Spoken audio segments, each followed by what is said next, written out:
I am Vishwajit. Now my topic is conceptual understanding. Conceptual understanding means what? What is conceptual understanding? How many components of conceptual understanding? इसे हम हिंदी में ये भी कहते हैं कि वैचारिक समझ, यानी ज्ञान के साथ वैचारिक समझ। आप देखते हैं चाहे सोसाइटी हो, चाहे हमारा एजुकेशन हो, वहाँ पे हमें ज्ञान तो है लेकिन कहीं कहीं समझ की बहुत कमी दिखाई देती है। हम लोगों से कभी भिड़ते हैं या बात करते हैं या पूछते हैं तो हम खुद कहते हैं, अरे आपकी समझ इतनी कम क्यों है? ठीक है, आप क्यों मुझसे इस तरह से बातें कर रहे हैं? In society if you are talking to peoples, तो कहीं पे हमारी झड़प होती है तो हम खुद उनसे बात करते हैं कि आप ऐसा क्यों बोल रहे हैं, आप क्यों ऐसा कर रहे हैं। हमारे एजुकेशन में भी सेम ये चीज़ है कि व्हाट इज कॉन्सेप्चुअल अंडरस्टैंडिंग, ये क्या है? तो चिल्ड्रंस कैन ग्रैस्प, यानी conceptual understanding is children can grasp idea in a transferable way, can help students take, ठीक है, what they learn in class and apply it. हम पढ़ा रहे हैं, इफ आई एम टीचिंग, तो what students are learning in class, that is the most important part. वो क्या सीख रहा है, वो क्या समझ रहा है, ये बहुत जरूरत है।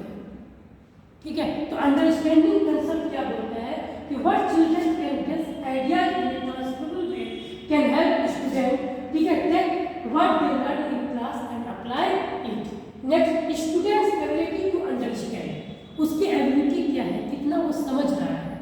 ठीक है, understand how to learn. Suppose that I am a mathematics teacher, ठीक है, आई एम टीचिंग मैथ, तो मैं जो मैथ्स में पढ़ा रहा हूँ, मैं जो उसे बता रहा हूँ, तो कहने का मतलब है how to learn math and how maths work, कैसे मैथ्स को सीखा जाए, कैसे मैथ्स पे काम किया जाए, कैसे मैथ्स के कॉन्सेप्ट को समझा जाए, ये बहुत इंपॉर्टेंट चीज़ है। ठीक है, if teacher coming in class, suppose that and teacher teaching, ठीक है, टीचर स्टूडेंट्स को पढ़ा रहे हैं, ठीक है, जैसे जूनियर क्लासेस में हम देखते हैं कोई मैम हो या सर हो, वो बच्चों को पढ़ाते हैं 1, तो वो क्या करते हैं, अपना उंगली दिखाते हैं, ये 2, तो फिर वो क्या करते हैं, उंगली को दिखाते हैं 3, या वो कोई एग्जाम्पल लेते हैं, कोई उदाहरण लेते हैं। क्या वो डायरेक्ट 1 2 3 बताएंगे तो बच्चे समझेंगे? नहीं, बच्चों को हमें समझाना पड़ता है एक एग्जाम्पल्स लेके, एक उदाहरण लेके हमें समझाना पड़ता है।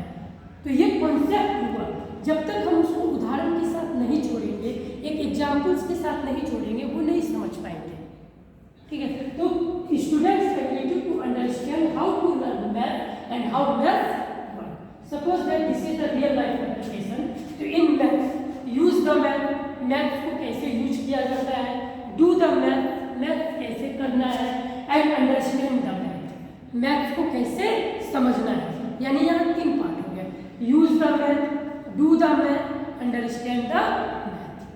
कैसे यूज करेंगे, कैसे आप उसको समझेंगे, कैसे आपको मैथ्स को करना है।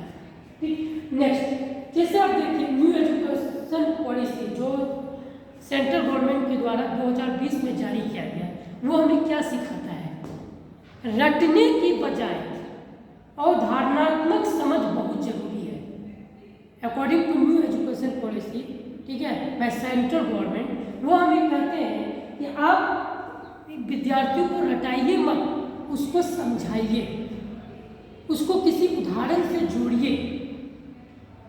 ठीक, जैसे फिजिक्स में मैं बात करूँगा, बोलो what is the formula of force, तो बच्चे बोलते हैं force is equal to mass into acceleration. अब मैं वहीं पे बता दूंगा कि ये कहाँ से आया, मास इनटू एक्सीलरेशन किस तरह से आया। बच्चे बोलेंगे सर आई डोंट नो, तो ये चीज़ एक टीचर को समझाना है कि वो कहाँ से आ रहा है, वो किस तरह से प्रूफ हो रहा है, वो वहाँ पे मास क्या है, वहाँ पे एक्सीलरेशन क्या है, what is mass, what is acceleration, what is force, how you will prove the equation, how you will prove the formula. तो this is very necessary part, ये बहुत जरूरत है। हम सिर्फ रटा देंगे कि force equal to mass into acceleration, तो इससे नहीं होगा। हम मैथ्स पढ़ा रहे हैं, हम मैथ्स में हमें किसी इक्वेशन को सॉल्व करना है, we have to solve the equation. हमने लिख दिया 3x + 2y = 5, now find the value of x and y। तो जब तक बच्चे को हम कॉन्सेप्ट नहीं देंगे कि x क्या है, y क्या है, 3 क्या है, 2 क्या है, तब तक वो उसको he can't solve the question.